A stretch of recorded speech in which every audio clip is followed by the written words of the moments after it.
Love marriage और arrange marriage वाली बहू के गुण। एक शाम मोहल्ले की सारी औरतें चबूतरे पर बैठी एक दूसरे की चुगली कर रही थीं। क्या बात है कविता बहन, आजकल बड़ी थकी थकी लगती हो। 50 की हो गई हूँ और कितने दिन जवान रहूंगी। घर का काम कर कर के हालत खराब हो गई है। तो बहू काहे नहीं ले आती? वैसे भी दोनों बेटे तो शादी लायक हो गए हैं, कर दे ब्याह। ले आ बहू, थोड़ा सा काम कम हो जाएगा। देखो बहन, बहू भी लाना हो तो सोच समझ कर लाना। आजकल की लड़कियों का भरोसा नहीं है। और हाँ, लव मैरिज तो कतई ना करना। मैं तो अपने बेटों की लव मैरिज नहीं करूंगी। अब तो जमाना है लव मैरिज का। क्या हो गया तुम्हें? इनको कुछ नहीं हुआ। पड़ोस की धनश्री बहन है ना, उनकी बहू लव मैरिज से आई थी और ये 1 महीने में सास का जीना हराम कर दिया। रोज लड़ाई झगड़े, खाना ना बनाना, सास से बुरा बर्ताव करना, खाना ना देना, पति की कमाई का 1 रुपया ना देना। बेचारी बहुत रोती थी हमारे पास आकर। अब इसीलिए तो देखो ना, दोनों सास बहू अलग हो गई। धनश्री जी ने किराए में घर ले लिया, अब वो वहीं रहती है। बहू बेटे कभी मिलने भी नहीं आते। वही मैं सोचूं कि धनश्री दिखती क्यों नहीं है। वहीं कविता अब डर जाती है कि अगर उनके भी घर भी ऐसा कुछ हुआ तो फूट पड़ जाएगी वहीं घर पर। भगवान, तुम कहती हो ना बेटों की शादी कर दो, शादी कर दो। ये देखो, रजत के लिए रिश्ता आया है। लड़की बहुत गुणी है और सुंदर भी। मैं देख कर क्या करूंगी? लड़की रजत को पसंद करनी है, वो देखे। जिंगेश जी रजत को फोटो दिखाते हैं। अगर आप लोगों को ठीक लग रही है तो मुझे कोई दिक्कत नहीं है। जिसके बाद कविता जी भी लड़की की फोटो देखती है और उन्हें रागिनी बहुत पसंद आती है। जिसके बाद सभी लड़की के घर रिश्ता लेकर जाते हैं। आइए आइए भाई साहब, बहन जी आइए बैठिए। शोभा और नील सभी की अच्छे से खातिरदारी करते हैं। कविता पूरी जगह अपनी नजरें दौड़ा रही थी। जहां दीवार पर हैंडमेड फ्रेम्स और पेंटिंग्स टंगी थी, तभी रागिनी हाथ में चाय की ट्रे लेकर सलवार सूट पहने वहां आती है। सभी रागिनी को देखते ही रह जाते हैं। वो बहुत सुंदर लग रही थी और उसके चेहरे से ही उसके संस्कार नजर आ रहे थे। बेटा, ये सब तुमने ही बनाया है? जी। हमारी रागिनी को तो सिलाई, बुनाई, कढ़ाई सब आती है। हमारी मिसेज ने सिखाया है। अच्छा। वैसे बेटा, खाना तो बना लेती हो ना? जी, आप जो कहें सब बना लेती हूँ। हाँ, मुबारक हो जी।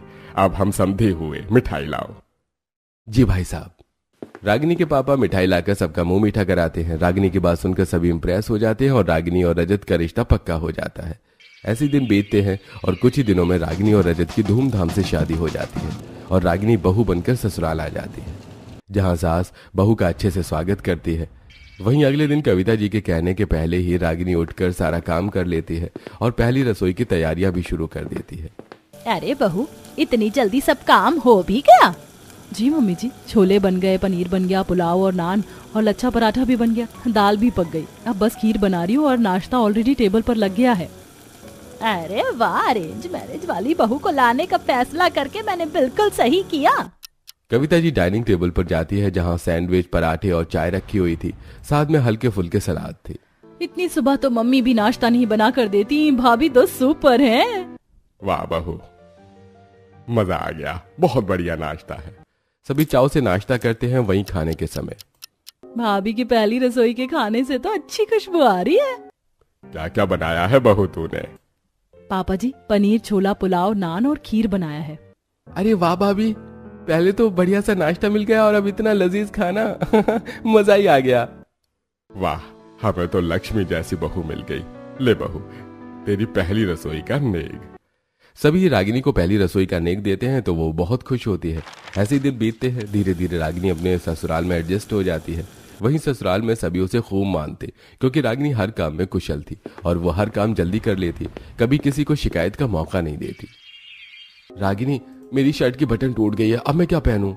अजी बस 2 मिनट, अभी लाई। यार देरी हो रही है।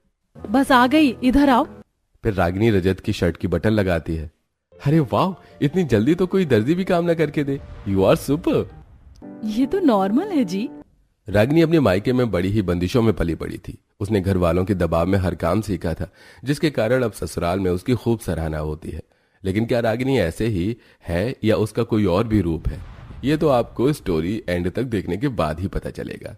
घर में सब कुछ कुशल मंगल था। रजत की शादी को 6 महीने हो चुके थे और अब रागिनी भी ससुराल में अच्छे से सेटल हो गई थी। वहीं एक दिन जब रागिनी और कविता जी बाजार से सब्जियां लेकर आ रही होती है तो वो मीत को बाइक पर एक लड़की को घुमाते हुए देख लेती है। ये मीत ही है ना? हाँ माँ जी, है तो मीत देवर जी, लेकिन साथ में ये लड़की कौन है? चल कर पूछते हैं। जब तक रागिनी और कविता जी मीत के पास जाती, दोनों वहां से बाइक से जा चुके थे। कितने छोटे कपड़े पहन रखे थे उस लड़की ने। अरे माँ जी, आजकल तो सब फैशन है, आप फालतू में चिंता करती हो। दोनों सास बहू घर आ जाती हैं। वहीं शाम में जैसे ही मीत घर आता है, कविता जी उस पर सवालों की बौछार कर देती हैं। मीत, वो लड़की कौन थी जो बाइक पर तेरे साथ चिपक कर? माँ, मैं वो बस बताने ही वाला था कि मैं संध्या से प्यार करता हूँ। वो मेरी गर्लफ्रेंड है और मैं और संध्या शादी करना चाहते हैं। मैं ऐसी लड़की को अपनी बहू नहीं बना सकती। माँ, कैसी लड़की? आप क्या कह रही हो? मेरे मासूम से बेटे को उस चुड़ैल ने अपने प्यार के जाल में फंसा लिया। माँ, मैं ही उसके पीछे पागल था, वो तो भाव भी नहीं देती थी। रहने दे, मैं जानती हूँ ऐसी लड़कियों को। अरे भाग्यवान, क्यों परेशान होती हो? अगर मीत किसी लड़की से प्यार करता है तो बुराई ही क्या है? हाँ माँ, और ये तो अच्छा है, भैया अपनी पसंद की लड़की से शादी कर रहे हैं। हाँ, तू तो साइड लेके ही, कल को अगर कोई तुझे पसंद आ गया तो तेरा काम आसान हो जाएगा ना। माँ, मीत का गुस्सा नीता पर क्यों उतार रही हो? यहाँ तो लव मैरिज वाली जेठानी से किसी को एतराज ही नहीं। हरे प्यार मोहब्बत शादी के बाद होता है, पहले थोड़े ना। ये लोग नहीं समझेंगे बहू। मीत अपनी माँ की एक नहीं मानता और संध्या से शादी करने की जिद करने लगता है। एक दिन, मीत, ये देख कितनी सुंदर सुंदर लड़कियां, कौन सी पसंद है बता तो। माँ, मैंने कह दिया ना, मैं शादी करूंगा तो संध्या से ही करूंगा, तो आप ये सब मत करो।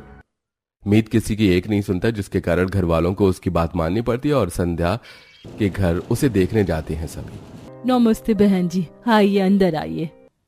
आइए आइए, बैठिए भाई साहब। सनाया और पवन जी घर आए मेहमानों की खातिरदारी करने लगते हैं। तभी संध्या एक इंडो वेस्टर्न ड्रेस में हाथ में चाय की ट्रे लिए वहां पर आती है। नमस्ते आंटी जी, नमस्ते अंकल जी। नमस्ते बेटा। ये चाय तुमने बनाई है? हाँ आंटी जी, क्यों? कुछ नहीं। कविता जी संध्या के घर में चारों तरफ देखने लगती हैं, जहां संध्या को उसके दोस्तों के साथ फोटो लगी थी। एक दीवार संध्या की डिग्री, मेडल और ट्रॉफी से सजी हुई थी और ऑफिस से मिले अप्रिसिएशन सर्टिफिकेट से। तुम जॉब भी करती हो? जी आंटी जी, मैं एमएनसी कंपनी में नौकरी करती हूँ, लेकिन शादी के बाद नहीं करूंगी। डोंट वरी, क्योंकि मैं वैसे भी जॉब करके थक गई हूँ। ठीक है, खाना बनाना आता है? हाँ, लेकिन उतना अच्छा नहीं बना पाती। बहन जी, हमारी बेटी ने हमेशा पढ़ाई, स्पोर्ट्स और जॉब पर ध्यान दिया, इसीलिए कच्ची रह गई, लेकिन वो सीख लेगी। ससुराल सीखने के लिए ही तो होता है ना बहन जी। कोई ना, अब जब शादी करनी ही है तो ये सब मायने नहीं रखता। हम तो बस मिलने आए थे, पंडित जी से कहकर शादी की तिथि निकलवा लीजिएगा। शादी पक्की होने की बात सुनकर सभी चैन की सांस लेते हैं। कविता जी लव मैरिज वाली बहू से पहले ही डरी हुई थी कि कहीं उसका भी वही हाल ना हो जो उसकी पड़ोसन के साथ हुआ था। लेकिन अब जब बेटे का दिल आ ही गया है तो घर वाले क्या कर सकते हैं। कुछ दिनों बाद बड़े ही धूमधाम से मीत की शादी होती है और लव मैरिज वाली बहू नाचते हुए मंडप में आती है।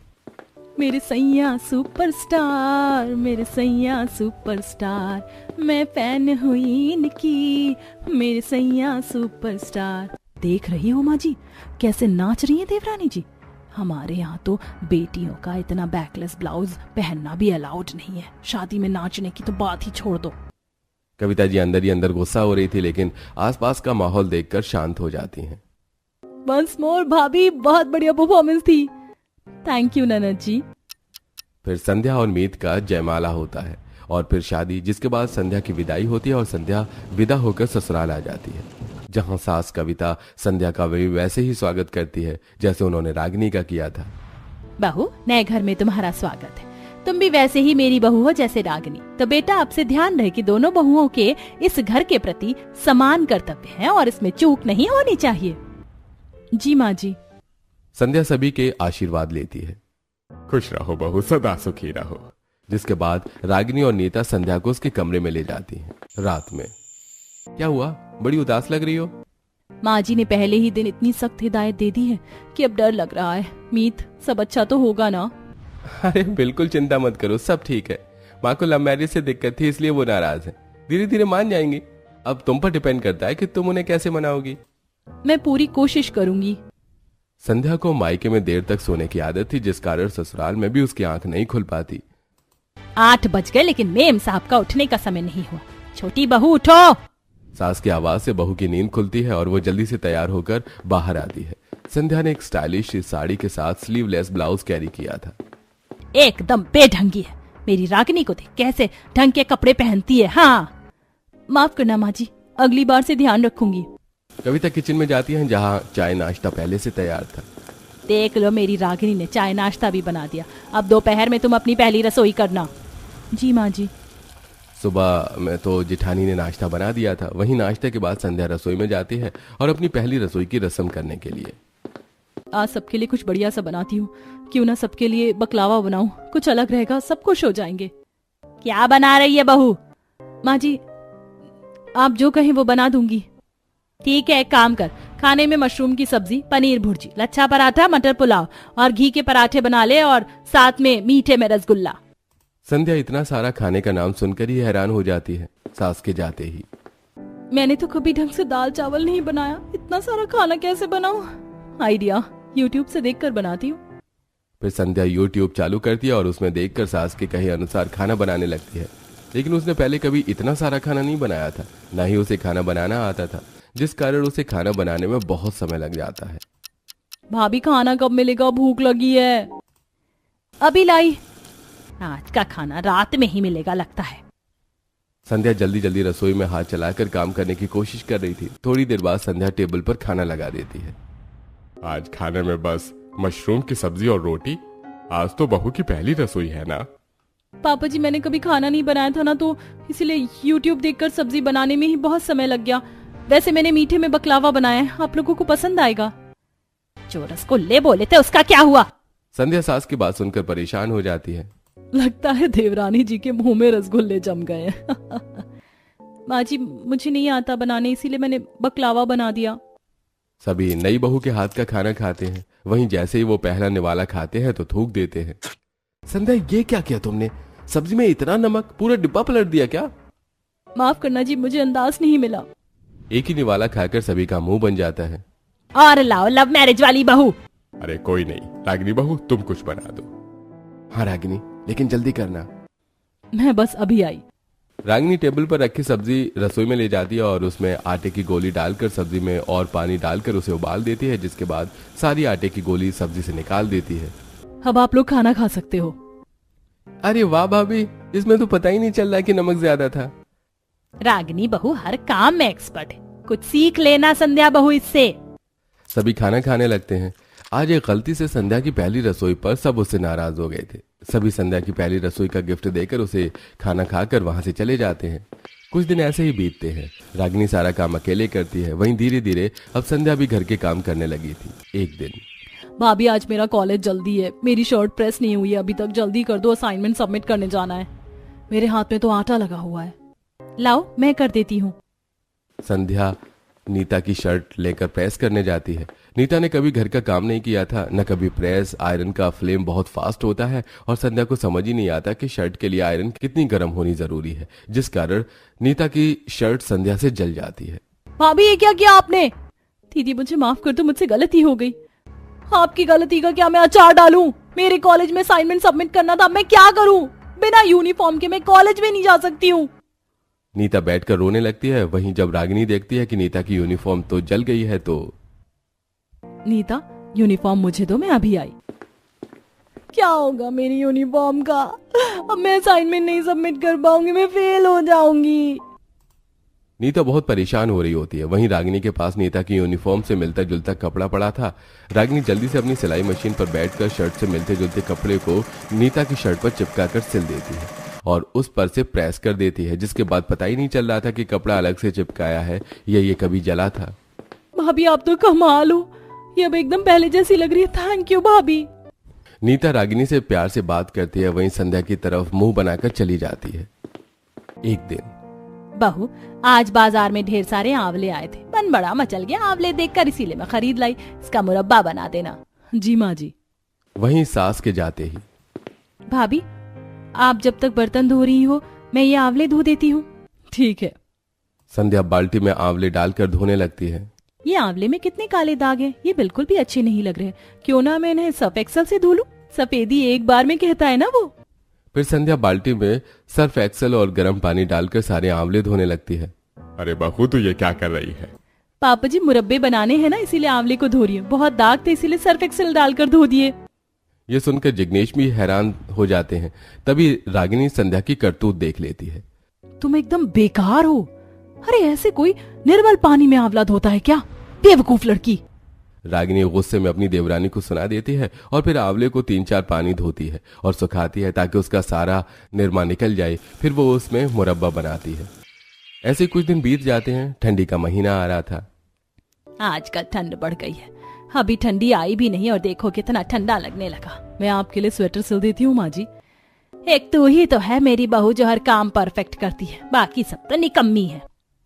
इनडायरेक्टली अपनी बुराई सुनकर संध्या को बिल्कुल अच्छा नहीं लगता और वो सोच लेती है कि वो सास के लिए स्वेटर बनाएगी। और एक दिन वो सामान लेकर स्वेटर बुनना शुरू करती है, लेकिन अचानक से क्रूज संध्या की उंगली में घुस जाता है और खून निकलने लगता है। एक काम ढंग से नहीं करती आप। जिसका काम उसी को साजे, दूजा करे तो डंका बाजे। ये लव मैरिज वाली बहुएं ऐसी होती हैं। फिर कविता जी वहां से चली जाती हैं। वहीं कुछ दिन बीत जाते हैं और रागिनी उसी ऊन से कविता को स्वेटर बुनकर गिफ्ट करती है। अरे वाह रागिनी बहू, ये तो बहुत सुंदर बनाया तूने। इस लव मैरिज वाली बहू को भी कुछ सिखा दे बेटा। इसने तो बस मेरे बेटे को फंसाना सीखा था, बाकी तो इसका काम बन गया। सास की बात सुनकर संध्या दुखी हो जाती है और रोते हुए कमरे में चली जाती है। ऐसे ही एक दिन मोहल्ले की 4 औरतें आती हैं। दो बहू ले आई, लेकिन एक बार मुंह दिखाने नहीं बुलाया, इसीलिए हम खुद चले आए। और सुना है तुम्हारी छोटी बहू भी लव मैरिज से आई है। हाँ, मीत की दुल्हन। तभी रागिनी बाहर आकर सिर पर पल्ला लेकर सभी के पैर छूती है और थोड़ी देर बाद संध्या कान में हेडफोन लगाए बाहर आती है। यह है तुम्हारी बहू, न घूंघट न सिर पर पल्ला। बहू घर में 4 औरतों को देखकर कान का हेडफोन निकाल देती है। बहू ये हमारी पड़ोस ने, पैर छुओ। जी माँ जी। संध्या एक हाथ से सभी के पैर छूकर रसोई में चली जाती है। इसके मायके वालों ने इतना नहीं सिखाया कि पैर दबाकर छुए जाते हैं, और तो और घूंघट भी नहीं लिया था। सभी पड़ोसने मुंह बना लेती हैं। तभी रागिनी सभी के लिए चाय नाश्ता लेकर आती है। जब तक पड़ोसने घर में थी तब तक सभी रागिनी से फरमाइश करती हैं और रागिनी सेवा में लगी रहती है। रागिनी गुणी थी और संध्या नादान, जिसके कारण घर की सारी जिम्मेदारी रागिनी पर आ जाती थी। संध्या सब चीज सीखने की कोशिश करती, लेकिन उससे गड़बड़ हो जाती थी। ऐसे दिन बीत रहे थे। हमेशा संध्या गड़बड़ करती और रागिनी सही करती, जिससे रागिनी को वाहवाही तो मिलती पर वो परेशान हो जाती है। एक दिन जब रागिनी अपनी सहेली से फोन पर बात कर रही थी। यार तुझे तो मायका भी वैसा ही मिला और ससुराल भी। सही कहा चित्रा तूने, मायके में कभी मैं ढंग का पहन ओढ़ नहीं पाई, अब ससुराल में आकर बस देवरानी की गलतियां सुधार रही हूँ। सुबह से शाम तक सबका ख्याल रखो। सोचा था कि जॉब करूंगी, बाहर जाऊंगी, अच्छे कपड़े पहनूंगी, लेकिन सब कुछ धरा का धरा रह गया। अभी भी कर सकती है, क्या हुआ, अपने पति से बात कर। कब तक अपनी ख्वाहिश दबाएगी? सही कह रही है तू, बात तो करनी होगी। और मैं इस फैमिली से थक गई हूँ, लेकिन हिम्मत नहीं है मुंह खोलने की। अच्छी बहू जो बनना पड़ता है। चल रखती हूँ, बाद में बात करती हूँ। रागिनी फिर से घर के काम में लग जाती है। बाजार से सब्जी लाने से लेकर घर में खाना, कपड़ा, बर्तन, राशन और अन्य जरूरतें सब रागिनी देखती। संध्या कोई भी काम करने जाती तो गड़बड़ हो जाती। सब्जी वाला उसे 4 गुने रेट बताता और मोल भाव न कर पाने की वजह से वैसे ही वो खरीद लाती, जिसके कारण अब उसे बाजार जाने ही नहीं दिया जाता। वहीं रात में रजत, मैं सोच रही हूँ कि क्यों ना जॉब कर लूं। अब शादी को काफी समय भी हो गया है। हाँ, लेकिन माँ मानेगी? मेरा सपना था कि कुछ करूं, लेकिन मायके वालों ने कभी आगे बढ़ने नहीं दिया, घर तक ही सीमित रखा। मैं इतना करती हूँ तो माँ जी को तो मानना पड़ेगा ना। हाँ, मान जाएंगी, चिंता ना करो। अगले दिन रागिनी सास से जॉब की बात करती है। बहू तू जॉब करेगी तो घर कौन संभालेगा? माँ जी मैं दोनों संभाल लूंगी, और संध्या भी तो है। अब संध्या जॉब नहीं करना चाहती तो मुझे तो करने दीजिए। अब तुझे भी संध्या की हवा लग गई है? रागिनी भाभी, अगर आप जॉब करोगी तो हमारा काम कैसे होगा? मैं इस घर की बहू हूँ, नौकरानी नहीं, खुद करो। और रागिनी वहां से चली जाती है। रागिनी सास की मर्जी के बिना ही इंटरव्यू देती है और जॉब ज्वाइन कर लेती है। भाभी जॉब पर जा रही हो, नाश्ता बन गया? हाँ, मैंने नाश्ता और चाय बना दिया, बस गर्म कर लेना। दीदी आप चिंता ना करो, मैं कर दूंगी, आप आराम से जॉब पर जाओ। अब रागिनी जॉब पर जाती है और संध्या, जिसकी सब बुराई करते थे, वो धीरे धीरे घर का सारा काम करती है। हाँ, उससे गलतियां काफी होती थी। कभी खाने में नमक मिर्च ज्यादा कर देती, तो कभी बाजार से महंगी सब्जी और राशन ले आती। वहीं देर से उठने के कारण दूध लेना भूल जाती। एक दिन रागिनी को जल्दी ऑफिस जाना होता है तो वो सुबह 6 बजे ही निकल जाती है। वहीं 8 बजे तक संध्या सोती रह जाती है। संध्या ऑफिस का समय हो रहा है, जल्दी से उठ जाओ, टिफिन बना दो, नाश्ता दे दो। संध्या, मेरी शर्ट प्रेस नहीं है, कर दो प्लीज। जो अभी तक सो रही थी उससे क्या ही होगा, ला मैं कर दूं। तभी संध्या वहां आ जाती है। लाओ भैया, मैं कर देती हूँ।